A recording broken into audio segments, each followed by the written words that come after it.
move on to the next item on our program, and that's the table topics, the unprepared session. And to conduct that for us tonight is Bert Naude. I hand over to Bert.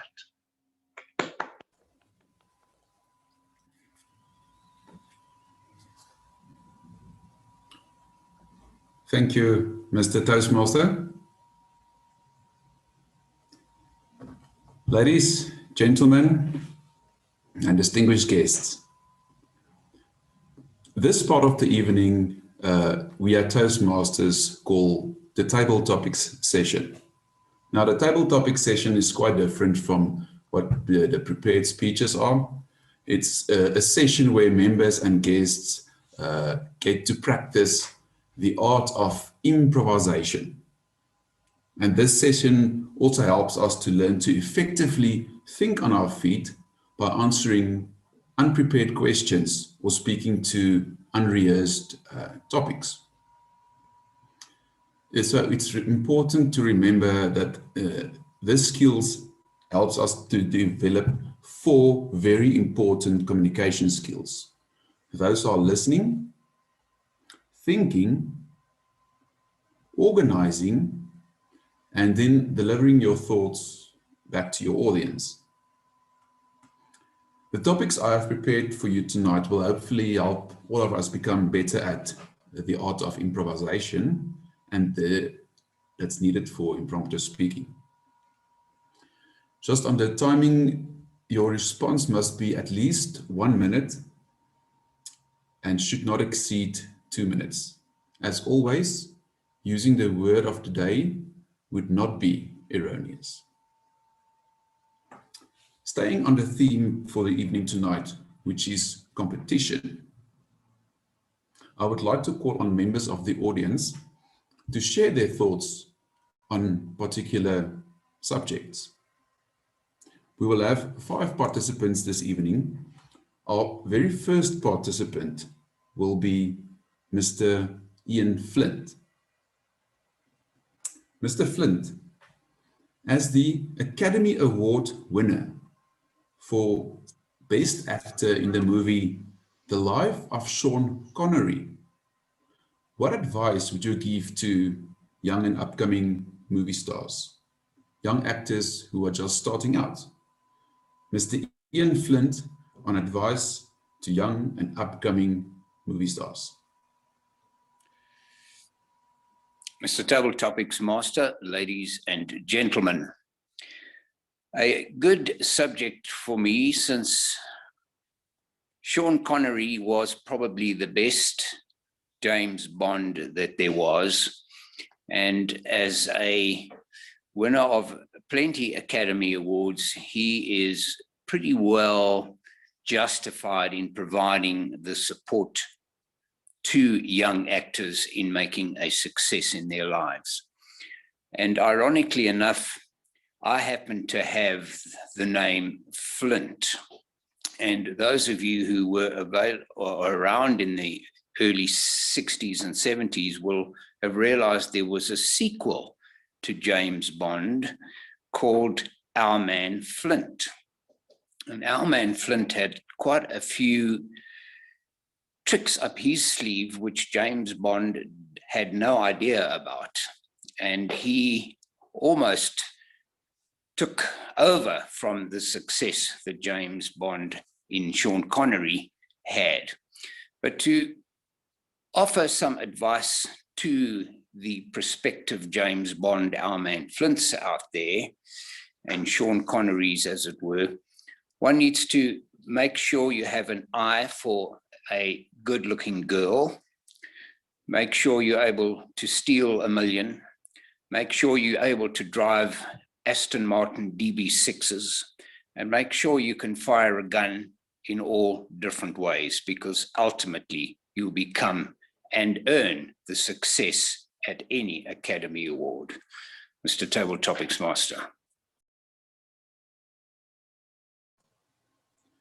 Thank you, Mr. Flint, for that very insightful response. I especially enjoyed one needs to catch the eye of pretty girls, and you lost me at driving an Aston Martin. Our Next, our second participant for the evening will be Mr. Rein Vlietstra. Mr. Vlietstra, as the Grammy Award winner for the Best Rock Performance in the album Let It Rain, please tell us how important exercise is in the life of a rock star. Mr. Rein Vlietstra on the importance of exercise in the life of a rock star. Thank you, Mr. Session Leader. This reminds me of a documentary I watched about Metallica and the perception that they are this very hard-ass band that wants to destroy the world. They have all these negative thoughts. They've got a lot of energy in their show. And what one of the members actually did was he got a life coach to come and help them to try and figure out how they can have this persona but still have a life, still have a positive experience in their own lives. They've got little girls that they take to ballet classes and all of these types of things. And one of the things that they definitely did was they started exercising, and the exercises help their mental well-being at the end of the day, and made them bring out 5 additional albums, even though they had lots of issues. Thank you, Mr. Session Leader. Thank you, Mr. Vlietstra. That was also very insightful. I think all of us can learn from the importance of exercise, especially during these times of being relatively locked down still. The importance of exercise, a regular exercise, not vigorous, only moderate, is very, very important for all of us, not only for rock stars. Our third participant is Mr. Will Bowker. Mr. Bowker, as a former Olympic champion in figure skating, sporting some of the most daring and dangerous routines of all time, please tell us why you would recommend this as a form of discipline to all the youngsters listening. Please welcome Mr. Bowker on why you would recommend figure skating to all the youngsters.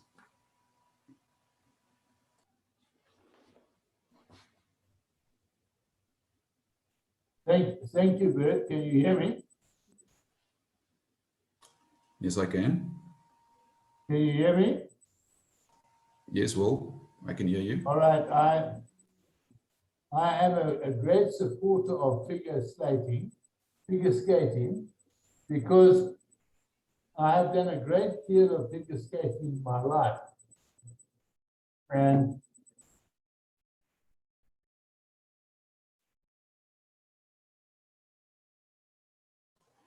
Will, you have gone muted again.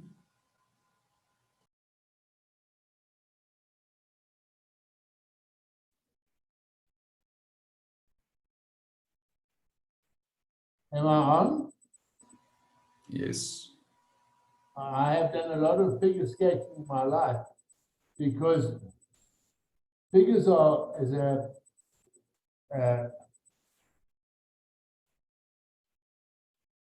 can you hear me? As a retired mathematician, I have done a great deal of figure skating because figures are an important part of the world of mathematics. And I have been around for long enough to know that the figures that I know are very important. For example, pi is equal to 3/7 or 3,1415719. So figures are very important to me. I also know that the prime numbers are all the numbers that are of the style where only one and the final number are prime numbers. So figure skating is important to me because figure skating is a part of the world of mathematics. And if you don't understand the world of mathematics, then I'm sorry, you don't understand anything at all. Mr. Session Leader. Thank you, Mr. Wilbacher, for that perspective on figure skating. It will also be fair to note that figure skating is also a form of science as it's being performed on frozen H2O. Our second last table topic speaker for the evening is Mr. Ndemiso Nkonzo.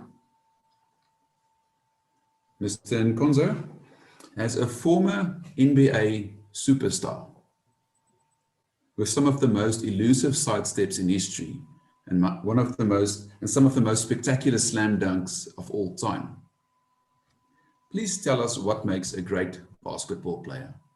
Is it only in the genes or is it hard work? Mr. Nkonzo, on what makes a great basket player. Is it genes or is it hard work?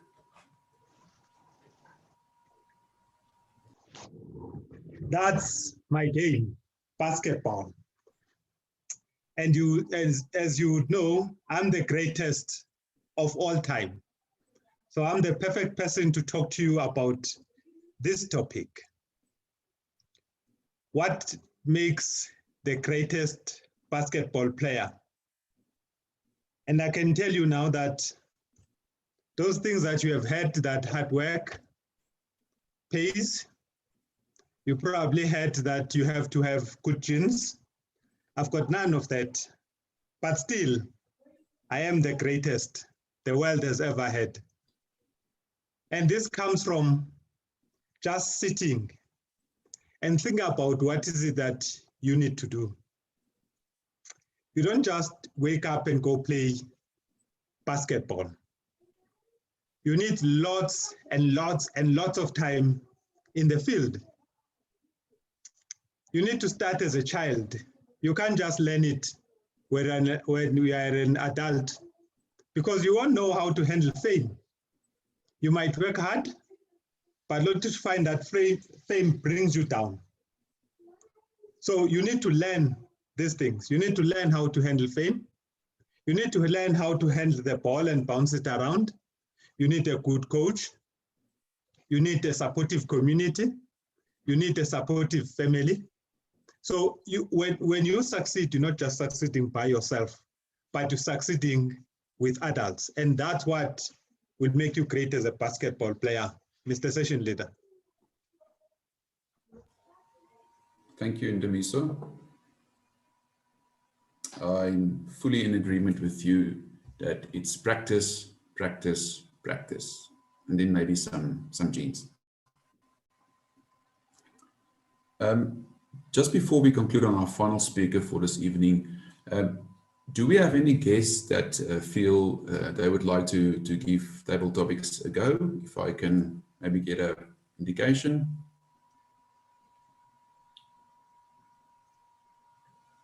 Werner. Yes. Werner, you just saved Percy from a table topic session, but thank you for volunteering. So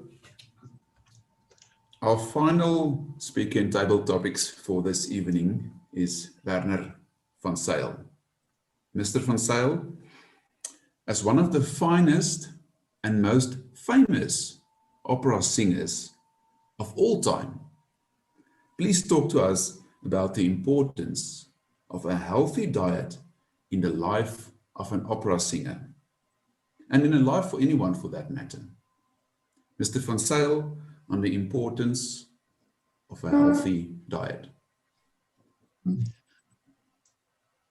Well, as all of us know, that a healthy diet is vital to a good, a long lifespan, and indeed health span.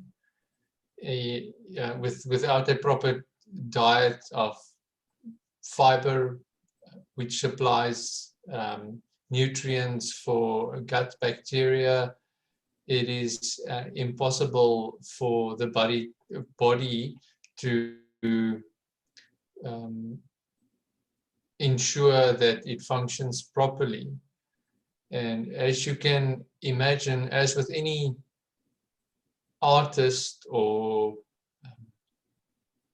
speciality or sport, that there is a strict regime that needs to be followed to ensure that that the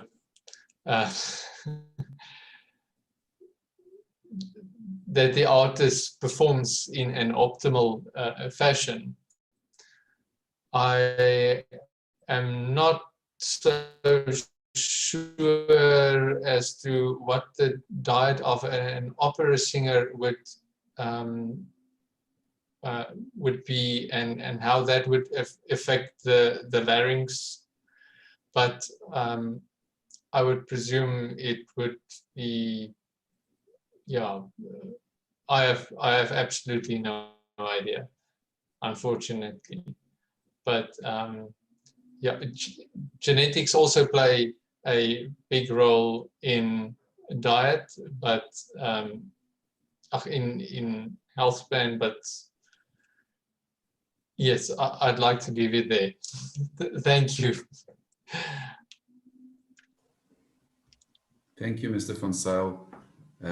I was really looking forward to you sharing some notes and some of your most famous lyrics, but we'll leave it for another time. I think like all of the speakers tonight, with the theme of competition, we emphasized practice, a healthy lifestyle, practice, and then maybe a little bit of genes. Thank you, Mr. Toastmaster. This concludes my session for this evening. Thank you very much, Bert. That was wonderful.